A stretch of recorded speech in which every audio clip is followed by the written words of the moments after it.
datang dan berserah, ku nyatakan Kau yang berkuasa dalam gelap. Kau setia, Kau cahaya hidupku. Kau kuatkan aku bertahan, Kau harapan dalam kesesakan. Kau buktikan kesetiaan-Mu Tuhan, Engkau Allah Immanuel.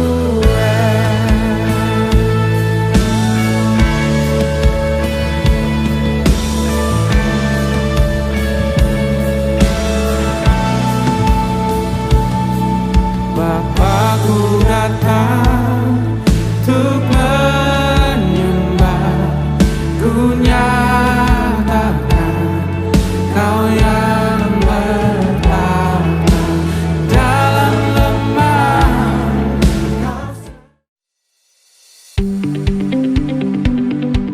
Halo semua, dalam rangka membantu sesama jemaat yang saling membutuhkan media promosi, gereja telah membuat satu platform yang bernama Lapak Berkat Wong Kito. Platform ini bertujuan untuk membantu sesama jemaat yang terkena dampak penurunan ekonomi akibat pandemi COVID-19 dan hanya akan diadakan selama masa pandemi COVID-19. Lapak Berkat Wong Kito berfungsi sebagai media promosi berbagai produk ataupun makanan yang dijual oleh jemaat. Bagi yang ingin mempromosikan produknya, dapat menghubungi WhatsApp gereja di 0895 1061 2355 atau DM langsung di Instagram Lapak Berkat Wong Kito dengan ketentuan follow Instagram @lapak_bwk. Shopping and blessing, belanja sambil memberkati orang lain, hanya di Lapak Berkat Wong Kito.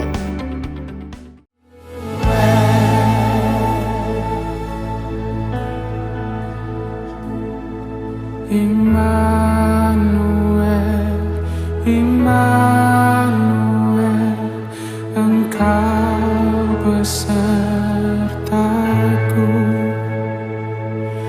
Immanuel, Immanuel, Engkau Allah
Welcome to Bethlehem at Home, ibadah online GMI Bethlehem. Stay at home and stay with Jesus. Apa kabarnya Bapak Ibu yang terkasih di dalam Tuhan? Kami berharap semua dalam keadaan sehat dan penuh sukacita. Dalam setiap hal yang kita sedang hadapi, pastikan bahwa iman kita selalu berada dalam Yesus Kristus Tuhan kita. Bagi teman-teman yang sedang mengalami pergumulan dan rindu untuk didoakan, teman-teman dapat menyampaikan prayer request melalui WhatsApp gereja dan hamba Tuhan akan mendoakannya dalam doa pagi setiap harinya. Begitu pula dalam hal berbagi berkat ataupun ucapan syukur. Teman-teman yang doanya telah dijawab oleh Tuhan juga dapat menyampaikan praise report ke WhatsApp gereja dan kita boleh bersama-sama bersyukur atas jawaban doa ini dan dapat menjadi kesaksian untuk jemaat yang lainnya. Kami terus mengingatkan jemaat untuk tetap menjadi bagian dari tubuh Kristus. Ikuti ibadah-ibadah online kita melalui YouTube GMI Bethlehem. Semua informasi jadwal ibadah dan kegiatan kelas meeting atau kelompok kecil secara online dapat dilihat di media sosial GMI Bethlehem. Don't forget to follow our social media. Hari ini kita memasuki ibadah online gereja kita yang ke-35 dan tanpa terasa minggu depan kita sudah memasuki minggu Advent pertama. Masa Advent dimulai dari 4 minggu sebelum hari Natal.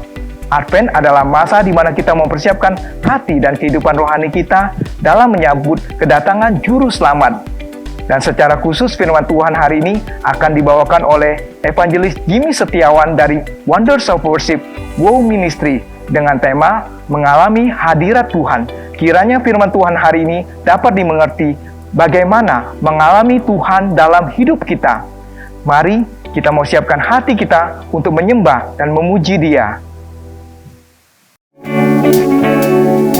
Shalom, selamat hari Minggu buat semua jemaat GMI Bethlehem. Welcome to Bethlehem at Home. Sebelum kita mulai ibadah kita, mari kita mempersiapkan hati dan pikiran kita. Di dalam nama Allah Bapa, Allah Anak, dan Allah Roh Kudus, ketiganya yang esa, kita mulai ibadah kita pada hari ini. Aku akan memuji-muji nama Allah dengan nyanyian, mengagungkan Dia dengan nyanyian syukur. Mari kita puji Tuhan kita hari ini, kita naikkan pujian aja. Mari kita bangkit berdiri, kita nyanyikan lagu ini dengan penuh sukacita.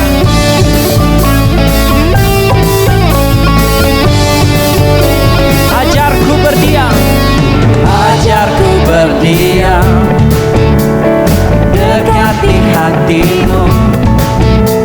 Di saat ku berpaling, temukan cintamu. Di sana kau menanti, di sana kau menanti, untuk bawaku lagi bersekutu dalam damai yang sejati. Ku damba hadirmu, ku damba hadirmu.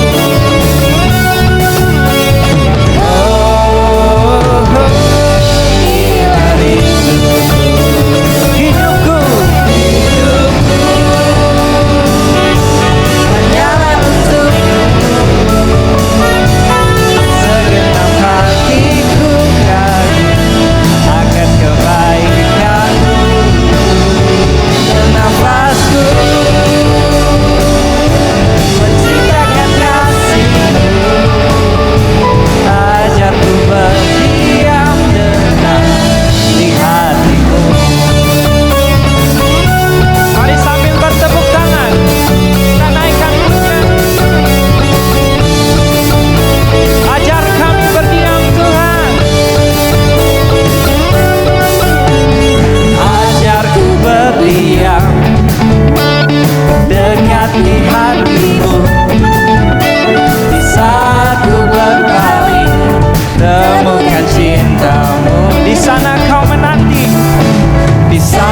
segenap hatiku kagum akan kebaikan-Mu, dan nafasku menceritakan kasih-Mu. Ajarku berdiam dekat di hati. Sekali lagi Bapak Ibu Saudara, hidupku hanyalah untukmu, hanyalah untukmu. Segenap hatiku kagum akan kebaikan-Mu, dan nafasku menceritakan kasih-Mu. Ajar kami berdiam Tuhan. Yes my Lord. Ini hidupku Tuhan. Hidupku hanyalah untuk-Mu. Segenap hatiku kagum akan kebaikan-Mu, dan nafasku menceritakan kasih-Mu. Ajarku berdiam dekat di hati-Mu. Ajar kami berdiam, ajarku berdiam dekat di hati-Mu. Ajarku berdiam dekat di hati-Mu. Terima kasih Tuhan. Ajar kami berdiam dekat di hadir-Mu Tuhan. Tepuk tangan buat Tuhan kita. Haleluya. Mari kita berdoa. Bapa, kembali kami bersyukur Tuhan untuk kebaikan-Mu Tuhan di dalam kehidupan kami. Kau terus menyertai kami. Bahkan kami rindu untuk diam di hadirat-Mu Tuhan. Hari ini Tuhan, mana kalau kami boleh mengingat untuk setiap kesalahan yang boleh kami lakukan, yang sudah kami lakukan Tuhan di dalam 1 minggu ini Tuhan. Kami percaya seperti firman-Mu berkata bahwa Engkau Tuhan yang setia dan adil saat kami mengaku dosa kami di hadapan-Mu. Kami mau menyerahkan setiap pelanggaran kami, setiap dari kami Tuhan yang meninggalkan Engkau Tuhan, setiap dari kami yang mungkin mengecewakan orang-orang di sekitar kami Tuhan, baik hal yang kami sengaja maupun yang tidak kami sengaja Tuhan.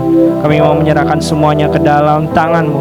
Kiranya Tuhan lewat pengorbanan-Mu di atas kayu salib dan darah-Mu yang tercurah, kami percaya bahwa dosa kami sudah dihapuskan, dan kami rindu Engkau terus menyertai kami Tuhan di kehidupan kami, agar setiap dari kami boleh dapat disucikan oleh darah kuasa-Mu Tuhan. Kami berdoa untuk ibadah kami hari ini Tuhan, sertai, Tuhan berkati, Tuhan jaga, agar kami boleh dapat beribadah, memuji dan mendengarkan firman-Mu. Terima kasih Tuhan, di dalam nama Tuhan Yesus kami telah berdoa. Haleluya, amin. Mari Bapak Ibu kita tetap bangkit berdiri. Saya mau mengajak Bapak Ibu untuk mengucapkan iman percaya kita.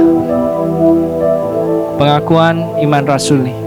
Aku percaya kepada Allah, Bapa yang Maha Kuasa, Khalik langit dan bumi, dan kepada Yesus Kristus anaknya yang tunggal Tuhan kita, yang dikandung daripada Roh Kudus, lahir dari anak darah Maria, yang menderita sengsara di bawah pemerintahan Pontius Pilatus, disalibkan, mati dan dikuburkan, turun ke dalam kerajaan maut, pada hari yang ketiga bangkit pula dari antara orang mati, naik ke surga, duduk di sebelah kanan Allah, Bapa yang Maha Kuasa, dan dari sana Ia akan datang untuk menghakimi orang yang hidup dan yang mati.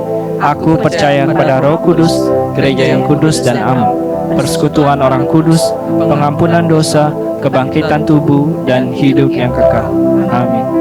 Bapak Ibu silakan duduk. Bapak Ibu, kita punya Tuhan yang selalu menepati janji, seperti mentari yang bersinar. Bahkan di dalam setiap perkara apapun yang kita hadapi, Dia terus bekerja dalam hidup kita.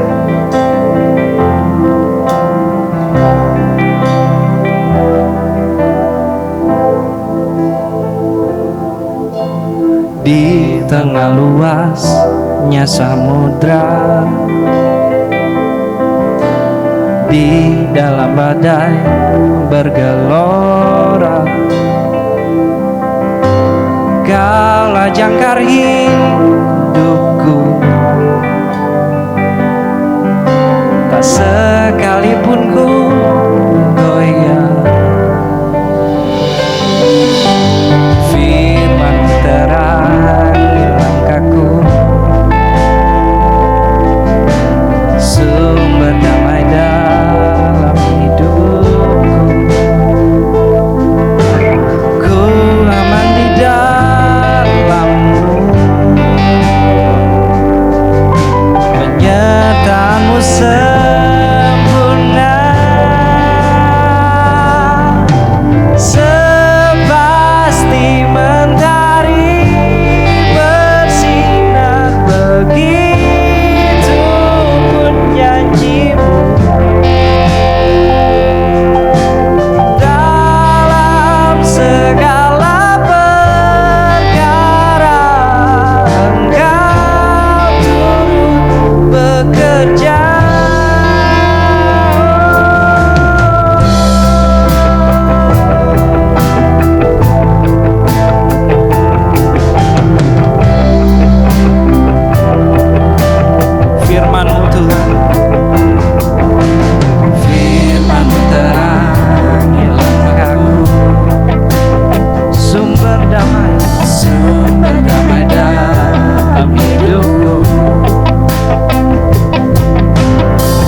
kasih untuk penyertaan-Mu Tuhan.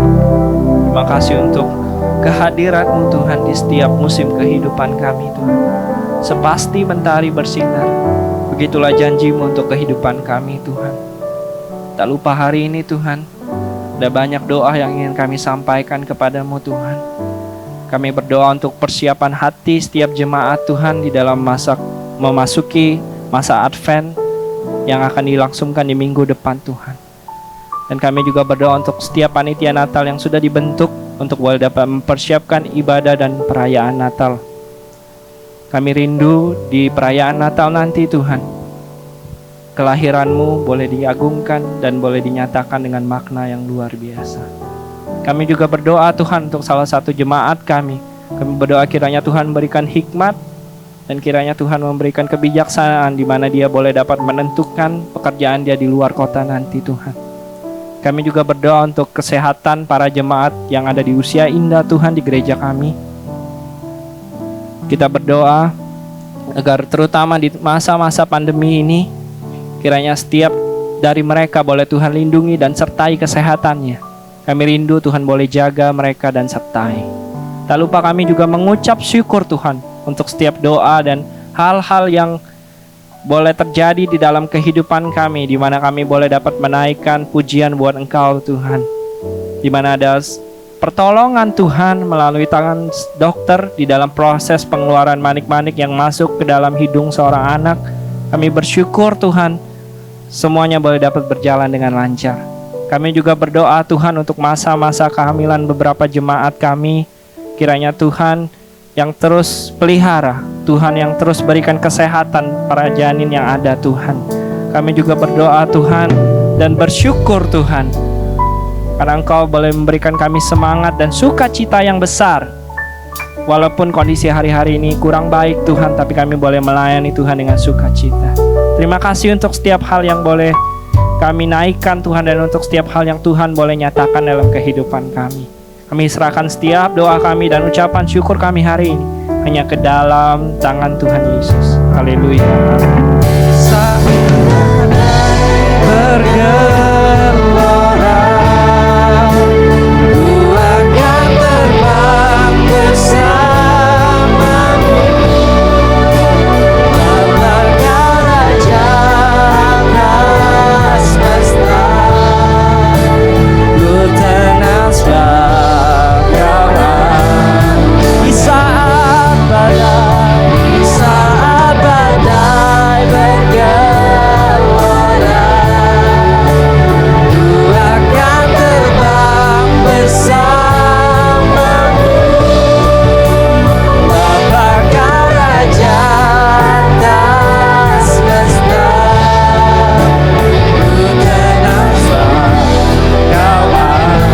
Ku tenang sebab Kau Allah. Ku tenang sebab Kau Allah. Ku tenang sebab Kau Allahku. Salam dalam kasih Kristus kepada seluruh jemaat GMI Bethlehem Palembang dimanapun Anda berada. Kiranya anugerah Allah Tritunggal selalu melimpah di dalam hidup kita, sehingga kita bukan saja ditopang melalui masa yang sulit seperti sekarang, tetapi kita semua juga bisa menjadi berkat bagi orang lain yang membutuhkan yang ada di sekitar kita. Saudara-saudara, kita bersyukur hari ini kita kembali berjumpa walaupun melalui media online, tetapi kita mau sungguh-sungguh mengalami kembali akan firman Tuhan yang berkuasa, firman Tuhan yang sanggup menumbuhkan kita, firman Tuhan yang sanggup menyegarkan kita. Mari saudara-saudara yang terkasih, kita tundukkan kepala dan kita akan berdoa sebelum kita melanjutkan mendengar firman Tuhan pada hari ini. Mari kita berdoa. Bapa di dalam surga, kami sangat bersyukur karena pemeliharaan-Mu di dalam hidup kami. Terima kasih Tuhan karena hari ini kami kembali boleh berkumpul, walaupun kami berada di rumah kami masing-masing, tetapi kami boleh bersekutu di dalam persekutuan Roh Kudus. Kami boleh diikat di dalam ikatan yang kuat itu sebagai satu tubuh Kristus. Tuhan, sebentar kami akan mendengarkan dan merenungkan firman-Mu. Kami sungguh memohon kiranya Engkau saja yang berbicara kepada setiap kami. Dan ketika kami mendengar, ketika kami menangkap, ketika kami merenungkan firman Tuhan, sungguh setiap pribadi boleh merasakan, boleh mengalami akan kuat kuasa Tuhan yang mengubah diri kami. Terima kasih Tuhan, inilah kami semua, kami siap mendengar firman-Mu. Tuhan berbicaralah, kami berdoa hanya di dalam nama Tuhan Yesus, nama yang kami sangat cintai. Kami semua sudah berdoa, mari sama-sama saudara seiman katakan, amin. Saudara-saudara yang terkasih di dalam Tuhan, khotbah pada hari ini berjudul Mengalami Hadirat Allah. Mengalami Hadirat Allah. Dan nats yang akan kita sama-sama baca terambil dari Mazmur pasal yang ke-27. Mari saya mengundang kita semua membuka Alkitab kita masing-masing. Mazmur pasal yang ke-27. Dan kita akan membacanya semua pasal ini. Mazmur 27. Saya akan membacakan bagi kita semua. Dari Daud, Tuhan adalah terangku dan keselamatanku. Kepada siapakah aku harus takut? Tuhan adalah benteng hidupku. Terhadap siapakah aku harus gemetar? Ketika penjahat-penjahat menyerang aku untuk memakan dagingku, yakni semua lawanku dan musuhku, mereka sendirilah yang tergelincir dan jatuh. Sekalipun tentara berkemah mengepung aku, tidak takut hatiku. Sekalipun timbul peperangan melawan aku, dalam hal itu pun aku tetap percaya. Satu hal telah kuminta kepada Tuhan, itulah yang kuingini, diam di rumah Tuhan seumur hidupku, menyaksikan kemurahan Tuhan, dan menikmati bait-Nya. Sebab Ia melindungi aku dalam pondoknya pada waktu bahaya. Ia menyembunyikan aku dalam persembunyian di kemahnya. Ia mengangkat aku ke atas gunung batu. Maka sekarang tegaklah kepalaku mengatasi musuhku sekeliling aku. Dalam kemahnya aku mau mempersembahkan korban dengan sorak-sorai. Aku mau menyanyi dan bermazmur bagi Tuhan. Dengarlah Tuhan seruan yang kusampaikan. Kasihanilah aku dan jawablah aku. Hatiku mengikuti firman-Mu. Carilah wajahku, maka wajah-Mu kucari ya Tuhan. Janganlah menyembunyikan wajah-Mu kepadaku. Janganlah menolak hamba-Mu ini dengan murka. Engkaulah pertolonganku. Janganlah membuang aku, dan janganlah meninggalkan aku, ya Allah penyelamatku. Sekalipun ayahku dan ibuku meninggalkan aku, namun Tuhan menyambut aku. Tunjukkanlah jalan-Mu kepadaku ya Tuhan, dan tuntunlah aku di jalan yang rata oleh sebab seteruku. Janganlah menyerahkan aku kepada nafsu lawanku, sebab telah bangkit menyerang aku saksi-saksi dusta dan orang-orang yang bernafaskan kelaliman. Sesungguhnya aku percaya akan melihat kebaikan Tuhan di negeri orang-orang yang hidup. Nantikanlah Tuhan, kuatkanlah dan teguhkanlah hatimu. Ya, nantikanlah Tuhan. Saudara tetap bukalah Alkitabmu pada bagian ini supaya bisa mengikuti khotbah ini dengan baik karena seluruh perenungan kita berdasarkan Mazmur pasal yang ke-27. Saudara-saudara yang terkasih, tentu kita pernah menonton film Aladin. Aladin adalah seorang tokoh yang suatu hari dia menemukan satu lampu dian ya, yang kemudian ketika digosok-gosok maka keluarlah seorang jin yang sangat luar biasa, yang sangat berkuasa. Dan jin itu memberikan 3 kesempatan untuk Aladin meminta sesuatu kepadanya. Dan apapun permintaan Aladin, maka jin tersebut pasti akan mengabulkannya. Tetapi hanya terbatas pada 3 permintaan saja. Nah, saudara-saudara, mari kita bayangkan, seandainya saat ini Tuhan memberikan kepada kita 1 kali kesempatan saja untuk mengajukan permintaan apapun kepada Dia. Dan permintaan kita pasti dikabulkan oleh Allah. Maka, apa yang akan kita minta kepada Allah? Coba saudara pikir baik-baik. 1 permintaan engkau boleh minta kepada Allah dan Allah pasti mengabulkannya. Maka apa yang akan menjadi permintaanmu? Saudara-saudara, di dalam Mazmur 27 ini, kita menemukan ada 1 hal yang diminta oleh Daud. Dan ada di dalam ayat yang keempat. Mari kita lihat. 1 hal telah kuminta. Apa yang diminta oleh Daud? Coba kita baca. Satu hal telah kuminta kepada Tuhan, itulah yang kuingini, yaitu diam di rumah Tuhan seumur hidupku, menyaksikan kemurahan Tuhan dan menikmati bait-Nya. Saudara perhatikan, Daud sang penulis Mazmur 27 hanya meminta satu hal saja. Dia meminta hadirat Allah. Saudara, dia hanya merindukan satu hal, yaitu supaya dia bisa mengalami dan menikmati hadirat Allah sepanjang hidupnya terus-menerus. Saudara-saudaraku, memang di dalam ayat ini tidak ada kata hadirat. Tetapi ayat ini sangat kental berbicara tentang hadirat Allah. Perhatikan begini penjelasannya. Di dalam ayat ini ada dua kata kunci yang sebenarnya sinonim, yaitu rumah Tuhan dan bait-Nya. Saudara, di dalam konteks perjanjian lama, bait suci adalah satu-satunya lokasi di muka bumi ini di mana Allah berjanji akan bersemayam di situ. Hadirat Allah yang khusus ada di dalam bait suci. Itulah yang dikatakan sejak Luaran pasal 25 ayat 8. Allah sendiri berkata begini, "Dan mereka harus membuat tempat kudus bagiku, supaya aku akan diam di tengah-tengah mereka." Jadi saudara-saudara, siapapun di dalam perjanjian lama seperti Daud yang berkata bahwa ia merindukan bait suci, ia bukan sekedar merindukan bangunan bait suci. Ia bukan sekedar merindukan lokasi bait suci. Tetapi bait suci dalam perjanjian lama sangatlah identik dengan hadirat Allah itu sendiri. Jadi ketika Daud berkata, "Aku ingin tinggal, aku ingin menikmati bait-Mu," itu sebetulnya Daud sedang berkata, dia merindukan akan hadirat Allah yang melekat pada bait suci. Saudara-saudara, bagi Daud, hadirat Allah adalah hal yang terpenting dan terbaik yang ia bisa miliki di dalam hidupnya.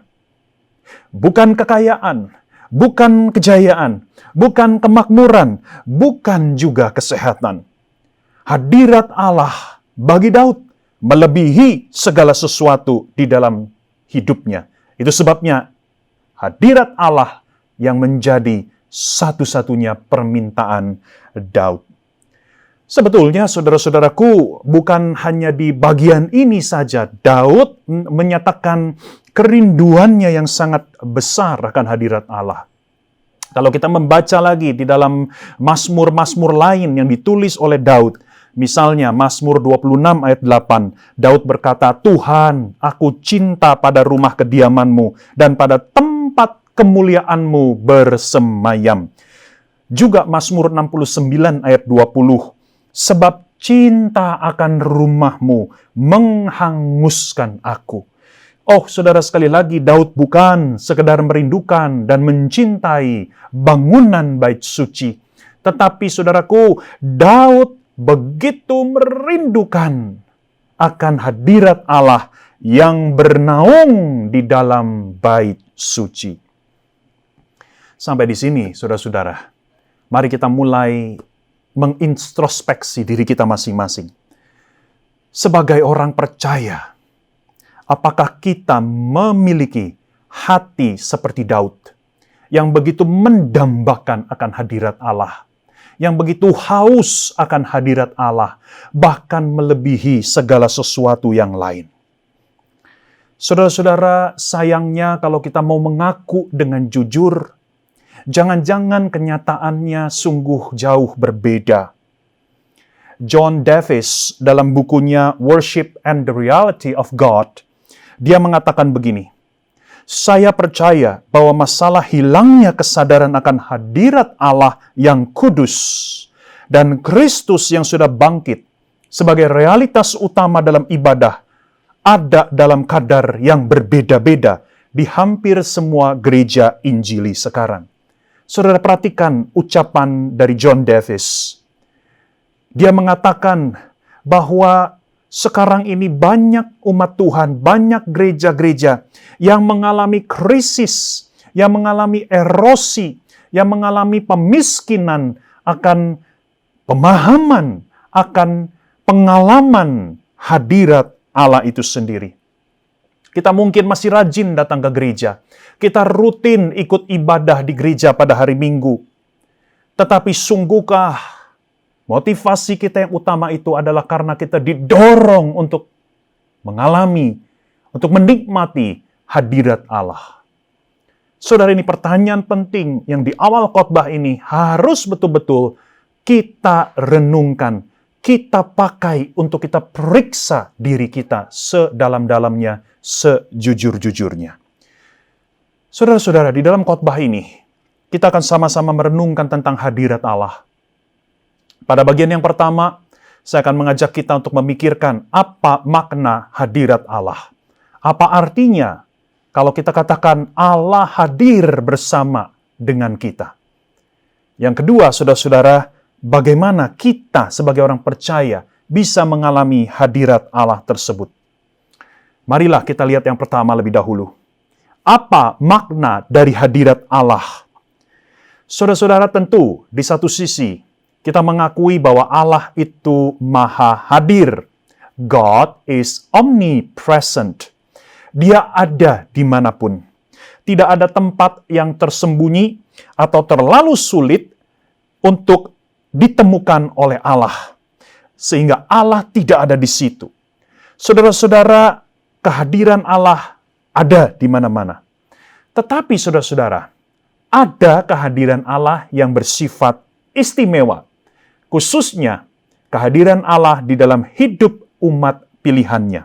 Nah, inilah yang mau kita renungkan bersama-sama. Hadirat Allah di dalam hidup orang percaya. Apa maksudnya? Saudara-saudara, makna hadirat Allah bagi kita sebagai orang percaya adalah perkenanan Allah atas diri kita. Sekali lagi saya ulangi. Makna dari hadirat Allah bagi orang percaya adalah perkenanan Allah. God's favor. Perkenanan Allah atas diri kita. Saudara, ketika Allah berkenan kepada seseorang, artinya Allah menerima dia. Allah menyambut dia. Allah mengasihi dia. Allah menghargai dia. Oh, bayangkan saudara, Allah sang pencipta seluruh alam semesta ini menganggap kita berharga di matanya. Ini adalah satu fakta yang sangat luar biasa bila kita renungkan baik-baik.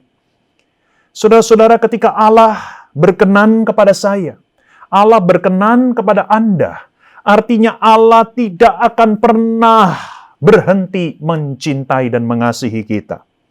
Untuk selama-lamanya kita menjadi milik Allah. Nah, saudara, mari kita tengok ayat yang ke-10. Daud memberikan suatu perbandingan yang sangat menarik. Sekalipun ayahku dan ibuku meninggalkan aku, namun Tuhan menyambut aku. Saudara-saudara, kita sering menganggap bahwa kasih yang terbesar itu adalah kasih orang tua kepada anak-anaknya. Orang tua tidak mungkin akan meninggalkan, menelantarkan, menyengsarakan anak-anaknya. Demikian kita berpikir. Tetapi di dalam ayat ini, saudara-saudaraku, Daud mengatakan kasih orang tua itu ada batasnya.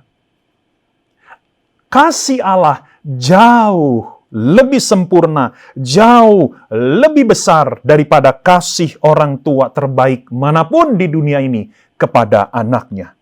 Saudara, disinilah Daud berbicara tentang perkenanan Allah kepada kita orang percaya.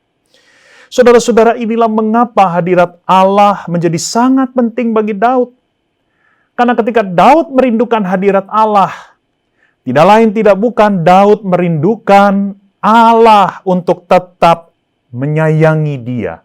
Untuk Allah tetap menerima dia. Untuk Allah tetap mengasihi dia. Daud mau supaya dirinya menjadi milik pusaka Allah untuk selama-lamanya. Daud ingin Allah tetap menerima dia sekalipun dia penuh kelemahan, kekurangan, dan kegagalan. Saudara-saudara, inilah yang dimaksud hadirat Allah. Hadirat Allah itu adalah perkenanan Allah atas seseorang. Kalau Allah begitu mengasihi seseorang, maka Allah akan hadir bersama atau di dalam hidupnya. Saudara-saudara, kalau kita membaca ayat 2, 3, 6, 11, sampai 12, kita melihat apa yang menjadi konteks Daud menuliskan Mazmur ini. Kita menemukan bahwa Daud sedang menghadapi lawan-lawannya. Mereka begitu banyak dan sangat berbahaya. Mereka mengepung Daud dan mengancam hidupnya. Ada yang menafsirkan bahwa Daud menuliskan Mazmur 27 ini ketika dia sedang berada di dalam pelarian dari Raja Saul. Kita tahu ceritanya bahwa Raja Saul begitu membenci Daud. Raja Saul ingin menangkap dan ingin membunuh Daud. Raja Saul mengirimkan pasukannya untuk mengejar Daud. Nah, saudara perhatikan, di dalam kondisi yang sangat mengancam hidupnya ini, Daud tidak sekedar meminta perlindungan dari Allah. Tetapi Daud meminta Allah mengasihi dia. Bagi Daud, kasih Allah yang sempurna itu melebihi perlindungan Allah. Allah bukan sekedar satpam atau petugas keamanan yang menjaga dirinya. Perlindungan Allah hanya berlaku pada saat-saat tertentu saja. Seperti ketika dia menghadapi musuh, ketika dia di dalam peperangan. Tetapi kasih Allah itu berlaku untuk setiap babak, setiap musim kehidupannya. Kasih Allah berlaku setiap waktu. Itu sebabnya kasih Allah, perkenanan Allah, penerimaan Allah jauh lebih penting dari sekedar perlindungan Allah terhadap dirinya ketika dia berada di dalam situasi yang berbahaya. Itu sebabnya saudara-saudara, kita mau coba belajar berdasarkan Mazmur pasal 27. Kita akan coba melihat ada beberapa petunjuk praktis bagaimana supaya kita bisa mengalami hadirat Allah yang sudah ada di dalam hidup kita itu. Yang pertama, kita harus memiliki kedisiplinan untuk bersekutu dengan Allah. Kedisiplinan bersekutu dengan Allah setiap hari. Ayat 8 mengatakan, hatiku mengikuti firman-Mu, carilah wajah-Ku, maka wajah-Mu ku cari ya Tuhan. Saudara, kita diminta untuk mencari wajah Allah. Saudara, mengapa wajah? Mengapa bukan kaki? Mengapa bukan badan? Mengapa bukan tangan? Karena ini bicara tentang relasi dengan Allah. Saudara, kalau kita berjumpa dengan seseorang, kalau kita ingin membangun hubungan dengan seseorang, maka kita akan ngobrol-ngobrol dengan orang itu sambil kita melihat wajahnya. Kita tidak ngobrol-ngobrol dengan seseorang sambil kita liatin kakinya. Orang itu akan menganggap kita aneh, bukan? Kita tidak akan ngobrol-ngobrol dengan dia sambil kita memperhatikan perutnya. Orang itu akan sangat tersinggung. Ketika kita membangun relasi dengan seseorang, ketika kita ngobrol, kita bertukar pikiran, kita saling sharing satu dengan yang lain, maka kita pasti akan melihat wajahnya. Saudara, artinya sekali lagi ayat 8 ini bicara tentang relasi kita dengan Allah. Saudara-saudara, Allah rindu kita memiliki relasi dengannya. Ini bukan sekedar relasi secara status, karena secara status kita memang sudah jadi anak Tuhan. Waktu kita percaya kepada Yesus Kristus, waktu kita dilahirkan baru, kita sudah jadi anak Tuhan. Secara status kita punya hubungan dengan Allah. Kita memanggil Dia sebagai Bapa kita. Tetapi yang dimaksud bukan hanya secara status, tetapi secara kehidupan hari lepas hari. Apakah kita memiliki persekutuan yang akrab, yang intim, yang dekat, yang manis dengan Tuhan? Adakah kita menyediakan waktu khusus untuk membaca firman Tuhan dan berdoa setiap hari secara pribadi? Saudara, kita sungguh-sungguh menikmati persekutuan antara diri kita pribadi dengan Allah setiap hari. Oh, saudaraku, ini yang pertama. Kau tidak mungkin akan mengalami hadirat Allah di dalam hidupmu kalau engkau sendiri malas di dalam membangun relasi pribadi dengan Allah setiap hari. Kalau engkau tidak pernah sungguh-sungguh mendekatkan diri dengan Allah setiap hari, saudara, engkau tidak bisa dan tidak mungkin akan mengalami hadirat Allah di dalam kehidupanmu. Ini yang pertama, miliki kedisiplinan untuk bersekutu dengan Allah setiap hari. Yang kedua, kita harus memiliki kesadaran, keinsyafan bahwa kita membutuhkan Allah dalam setiap perkara. Kesadaran bahwa kita membutuhkan Allah dalam setiap perkara.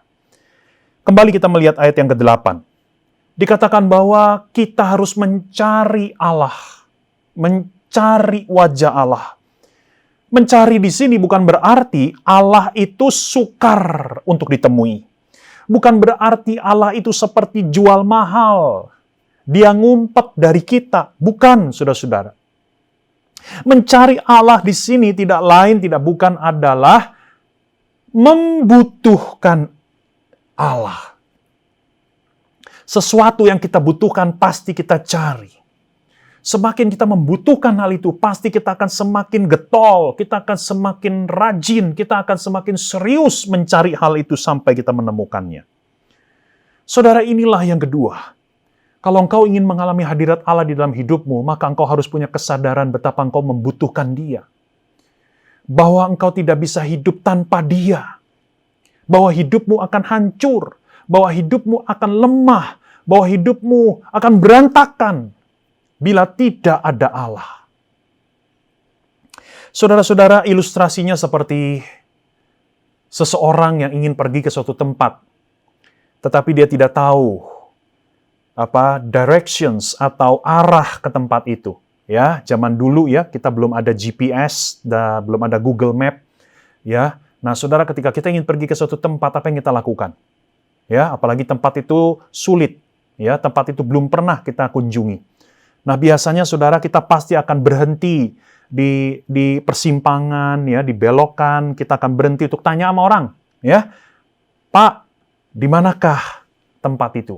Bu, saya ingin ke tempat itu, boleh ditunjukkan jalannya? Nah, saudara, ketika dia tunjukkan jalan, oh belok kiri saja, nanti setelah itu ke kanan lagi, nanti di situ tanya lagi sama orang lain. Nah, kemudian kita sampai di situ ya kita tanya lagi. Dan terus begitu sampai akhirnya kita tiba di tempat tujuan. Kita terus bertanya, di setiap persimpangan, di setiap tikungan, kita bertanya di manakah tempat itu. Saudara, ini menunjukkan akan satu kebutuhan, ada satu pencarian, ada satu keseriusan. Terus menerus kita bertanya, kita mencari, kita membutuhkan Allah di dalam hidup kita. Saudara-saudara, sekali lagi ini yang kedua. Kita harus memiliki kesadaran bahwa kita membutuhkan Allah dalam setiap perkara. Garis bawahi kata setiap perkara. Jadi tidak cukup kita punya waktu saat teduh setiap pagi, setiap hari. Kita baca Alkitab, kita doa, ya. Tetapi setelah itu kita lupakan Tuhan. Tidak, saudara. Setiap waktu kita belajar untuk connect sama Tuhan. Dalam perkara apapun, dalam keputusan apapun, dalam persimpangan kehidupan apapun, kita terus mencari Tuhan. Tuhan, apa kehendak-Mu atas hidupku? Tuhan, nyatakanlah pimpinanmu dan tuntunanmu kepadaku. Tuhan, bukalah jalan bagiku. Tuhan, singkapkanlah isi hatimu kepadaku. Saudara, dalam segala perkara, lakukanlah itu. Yang ketiga, kita harus memiliki kepekaan akan hadirat Allah dalam setiap hal. Kita harus memiliki kepekaan akan hadirat Allah dalam setiap hal. Di ayat yang ke-13 dikatakan, sesungguhnya aku percaya akan melihat kebaikan Tuhan di negeri orang-orang yang hidup. Daud mengatakan, aku akan melihat kebaikan Tuhan di negeri orang-orang yang hidup. Di dalam keseharianku. Saudara, kita harus percaya bahwa Allah sanggup menyatakan dirinya lewat aneka hal di dalam hidup ini. Bahkan termasuk hal-hal yang kelihatan sederhana dan sepele di mata kita. Saudara-saudara, seringkali kita membatasi Allah. Kita menganggap Allah itu hadir, Allah itu bekerja, kalau kita mengalami peristiwa yang spektakuler. Peristiwa yang adikodrati seperti mukjizat-mukjizat. Padahal Allah dapat bekerja, dapat berbicara lewat peristiwa-peristiwa yang sangat sederhana. Selama kita sungguh membuka hati kita untuk mendengar suara Tuhan. Saudara, ketika saya belajar di Calvin Seminary di Amerika Serikat, saya pernah mengalami suatu beban yang sangat berat yang membuat saya ingin menghentikan studi saya dan pulang ke Indonesia. Di suatu siang ketika saya berdoa kepada Tuhan, saya mencurahkan seluruh beban berat pergumulan saya kepada Dia. Tiba-tiba ketika saya membuka mata, saya melihat di depan jendela kamar saya ada seekor kupu-kupu yang begitu indah. Saudara, saya jarang melihat kupu-kupu di sana. Tetapi ketika itu ada seekor kupu-kupu dengan sayapnya yang berwarna sangat indah. Kupu-kupu itu hinggap di depan, persis di depan jendela tempat kamar saya berdoa. Saya bisa melihat kupu-kupu itu. Dia menggerak-gerakkan sayapnya, tetapi dia tidak terbang. Dia berhenti di situ, dan saya menatap kupu-kupu itu cukup lama. Sampai hati saya merasa begitu damai. Saya percaya bahwa kehadiran kupu-kupu itu adalah cara Tuhan berbicara kepada saya. Hal yang begitu sederhana. Allah seperti mengingatkan saya bahwa saat itu saya sedang diproses seperti kepompong. Tetapi suatu hari kelak, saya akan keluar menjadi kupu-kupu yang indah. Itu sebabnya saya perlu bersabar di dalam proses. Allah sedang menggarap diri saya. Rancangan Allah bagi saya yang pasti bukanlah rancangan kecelakaan. Allah sedang merajut sesuatu yang sangat indah dalam hidup saya, seperti kepompong yang kelak akan pecah dan keluar seekor kupu-kupu yang indah. Saudara-saudara, yang keempat, kita harus memiliki ketekunan untuk menantikan Allah. Ketekunan untuk menantikan Allah. Ini yang dikatakan ayat terakhir, nantikanlah Tuhan, kuatkanlah dan teguhkanlah hatimu, nantikanlah Tuhan. Saudara, patut diakui dengan jujur bahwa tidak selalu dan tidak setiap waktu kita mudah merasakan hadirat Allah dalam hidup ini. Saya juga tidak demikian. Kita harus belajar tetap menantikan Allah. Kita tetap harus belajar membuka diri kepada Allah. Setiap pagi engkau bangun tidur, berdoalah begini dalam hatimu. Tuhan, aku menantikanmu hari ini. Berkaryalah, bersabdalah, bergeraklah, bekerjalah dalam hidupku hari ini. Saudara-saudara, bila di dalam hidupmu engkau tidak mengalami hadirat Allah, engkau merasa Allah membisu, engkau merasa Allah jauh, engkau merasa Allah meninggalkan engkau, engkau merasa Allah diam, jangan putus asa. Terus nantikan Allah.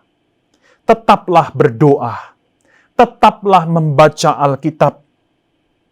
Karena bisa jadi Allah sedang menguji engkau untuk engkau benar-benar mengasah kerinduanmu kepada Dia. Allah sedang memurnikan motivasimu supaya engkau betul-betul mengikut Dia karena engkau mencintai Dia, bukan karena engkau ingin berkat-berkat-Nya. Allah ingin engkau benar-benar memperdalam kebutuhan dan kebergantungan dirimu kepada Dia. Tetaplah bawa dirimu kepada Allah setiap hari. Nantikan Allah, nantikan Allah, nantikan Allah, sekalipun segala sesuatu terasa hambar dan sunyi. Saudara, itulah 4 petunjuk dari Mazmur 27. supaya kita bisa mengalami hadirat Allah di dalam keseharian kita. Nah, saudara, saya akan masuk di dalam bagian penutup khotbah ini. Sebagaimana yang saya janjikan tadi, bahwa di akhir khotbah ini kita akan melihat apa alasannya bahwa ada perbedaan hadirat Allah dalam Perjanjian Lama dan Perjanjian Baru. Dalam Perjanjian Lama, hadirat Allah bersifat sangat kondisional. Allah dapat menarik hadiratnya dari seseorang kalau dia melakukan dosa yang besar. Allah bisa berhenti mengasihi dia. Allah bisa mencabut perkenanannya kepada orang itu. Sebagaimana yang terjadi pada Raja Saul. Tetapi di dalam Perjanjian Baru, hadirat Allah bersifat menetap dalam diri orang percaya. Orang percaya tidak akan kehilangan hadirat Allah yang spesial dalam hidupnya, sekalipun dia melakukan kesalahan atau kegagalan.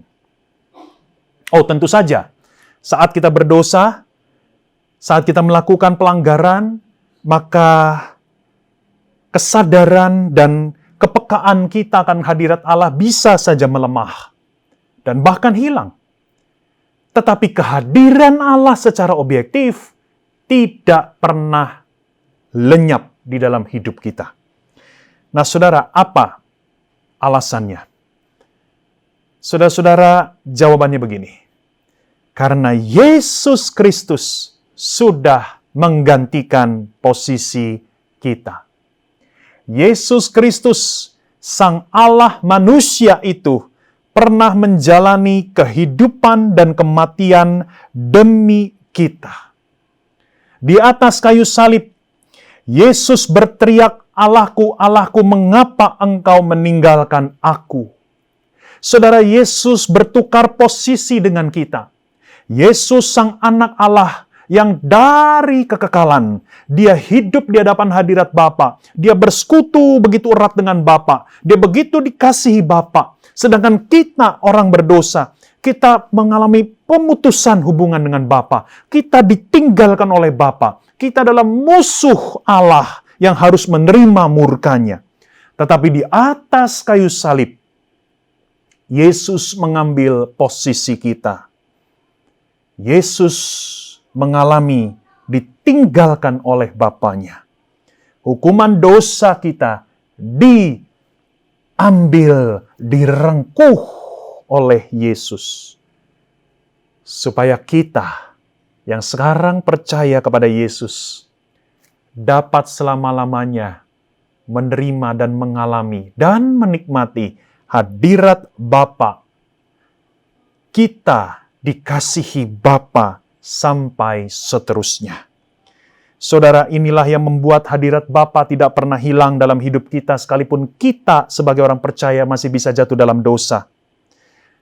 Kita masih bisa gagal dalam perjalanan iman. Karena penebusan Kristus yang begitu sempurna menutupi dan membasuh kita dari segala dosa yang kita lakukan di masa lalu, masa sekarang, dan masa yang akan datang.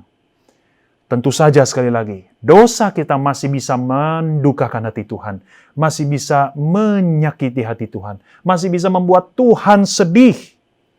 Tetapi Bapa tetap dan tidak berhenti mengasihi kita, karena Kristus sudah lebih dahulu hidup dan mati bagi saya dan bagi engkau. Mari tundukkan kepala, kita berdoa. Ya Tuhan, kami sangat berterima kasih kepadamu, karena anugerah-Mu lah kami dapat mengalami, menikmati hadirat Allah setiap waktu, sepanjang hidup kami, dan bahkan sampai selama-lamanya. Karena Kristus sudah hidup dan mati bagi kami orang berdosa, maka hadirat Allah tidak lagi menjadi sesuatu yang membahayakan kami, tetapi justru membahagiakan kami. Hadirat Allah tidak lagi menjadi sesuatu yang membinasakan kami, tetapi justru menjadi sesuatu yang indah dan memuaskan hati kami. Terima kasih Tuhan. Tolonglah kami anak-anak-Mu, supaya di dalam hidup kami boleh sungguh-sungguh mengalami hadirat Allah yang menguatkan, yang menghibur, yang meneguhkan, yang mendewasakan kami. Terima kasih Tuhan. Inilah doa kami yang kami naikkan hanya di dalam nama Tuhan Yesus. Nama yang indah itu kami semua sudah berdoa. Mari orang percaya yang bersyukur katakan, amin. Tuhan Yesus mengasihi. Sungguh diam di dalam hadirat Tuhan adalah suatu yang baik di dalam kehidupan kita. Begitu baiknya Tuhan untuk boleh dapat mengasihi kita. Karena semua hal yang boleh ada di dalam kehidupan kita adalah hal yang baik. Mari kita responi firman Tuhan kita hari ini. Dari semula telah Kau tetapkan hidupku dalam tangan-Mu, dalam rencana-Mu Tuhan. Rencana indah telah Kau siapkan bagi masa depanku yang penuh harapan. Semua baik, apa yang Kau perbuat di dalam hidupku. Semua baik, sungguh teramat baik. Kau jadikan hidupku berarti. Semua baik, semua baik, semua baik. Apa yang pernah berbuat di dalam hidupku. Semua baik, sungguh teramat baik. Kau jadikan hidupku berarti. Semua baik, semua baik. Apa yang Kau perbuat di dalam hidupku. Semua baik, sungguh teramat baik. Kau jadikan hidupku berarti. Kau jadikan hidupku berarti. Kau jadikan hidupku berarti.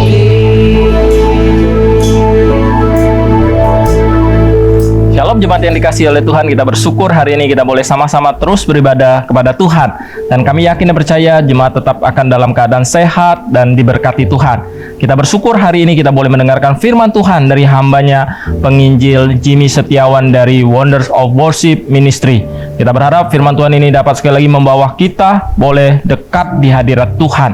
Dan dalam setiap ibadah online kita, jemaat dipersilakan juga untuk dapat memberikan persembahan. Persembahan dapat diberikan dengan men-scan QRIS pada aplikasi-aplikasi yang tersedia, atau Bapak Ibu jemaat dapat mentransfer di rekening GMI Bethlehem Palembang. Semua kegiatan ibadah online kita dan kegiatan-kegiatan lainnya Bapak Ibu dapat melihat di media-media sosial yang ada di gereja kita. Dan kami menghimbau kepada Bapak Ibu Saudara jemaat yang belum bergabung di dalam salah satu kelas meeting atau kelompok kecil yang ada di gereja.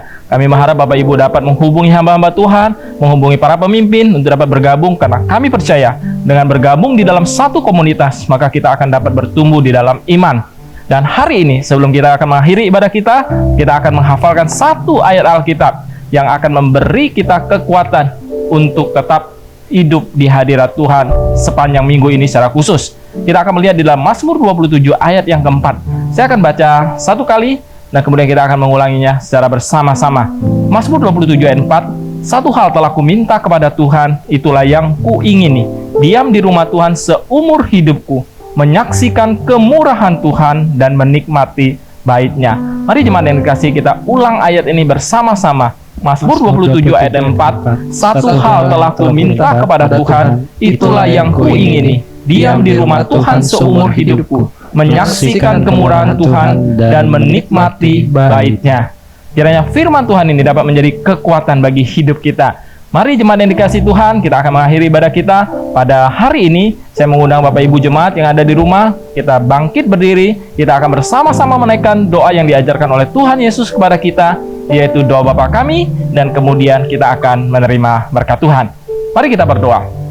Bapa kami yang di sorga, dikuduskanlah namamu, datanglah kerajaanmu, jadilah kehendak-mu di bumi seperti di sorga. Berikanlah kami pada hari ini makanan kami yang secukupnya, dan ampunilah kami akan kesalahan kami, seperti kami juga telah mengampuni orang yang bersalah kepada kami. Dan janganlah bawa kami ke dalam pencobaan, tapi lepaskanlah kami daripada yang jahat. Karena Engkau punya kerajaan dan kuasa dan kemuliaan sampai selama-lamanya. Amin. Jemaat yang dikasihi oleh Tuhan, marilah kita mengarahkan hati kita kepada Tuhan, dan dengan iman kita terima berkat Tuhan. 愿主耶稣基督的恩惠、神的慈爱、圣灵的感动，常与你们众人同在，从今时直到永永远远。Kiranya anugerah keselamatan di dalam Tuhan kita Yesus Kristus, kasih sayang pemeliharaan dari Allah Bapa Sorgawi, serta persekutuan dengan Roh-Nya yang kudus, kiranya boleh memberkati kehidupanmu, memberkati keluarga dan rumah tanggamu, memberkati usaha pekerjaanmu, memberkati hari depanmu, memberkatimu di situasi hari ini dengan tetap berpengharapan kepada Tuhan dari saat ini sampai selama-lamanya. Amin.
Hari ini, dan kami tetap berharap jemaat tetap dalam perlindungan Tuhan, dan secara khusus kita boleh mempersiapkan diri untuk menyambut masa Advent, secara khusus minggu Advent yang pertama pada minggu depan kita boleh menyambut kedatangannya ke dunia ini.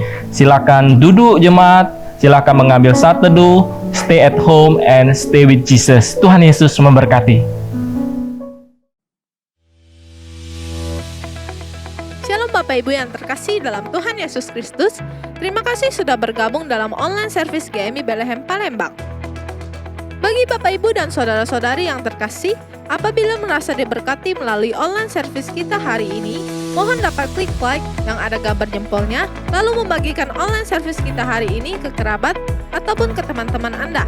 Jangan lupa klik tombol subscribe dan nyalakan loncengnya, agar ketika GMI Bethlehem Palembang memposting video terbaru online service, Bapak Ibu dan saudara-saudari yang terkasih akan menjadi orang yang pertama kali mengetahui informasi tersebut. Terima kasih, Tuhan Yesus memberkati.